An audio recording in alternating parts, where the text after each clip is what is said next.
For me, it was shock at seeing the moment that my staff were being killed. Basically, I had no idea that this was going to be shown to me, and I went away from that briefing, and for years I had this image in my head of this.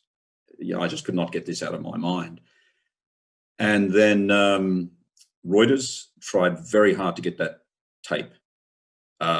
Made repeated efforts to get that tape from the Pentagon because we asked the generals for it. They wouldn't give it to us. They said you had to go through Freedom of Information request, the Freedom of Information Act to get the tape, and they refused. They stalled, stonewalled basically, and so. But because the briefing was off the record, we couldn't report it, and we decided that we would stick by that agreement, even though a year later, on the first anniversary of Namir and Sayed's death, I actually proposed breaking that agreement because I felt enough time had lapsed. But my editors said, no, we have to abide by the agreement we made with the US military. And I said, fine.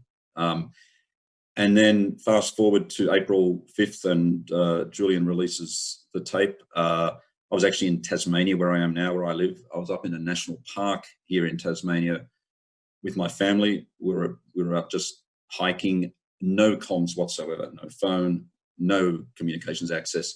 I didn't even know about the video until April 7th, 2 days later. And when we came down out of this national park, and there it was all in a big newspaper article.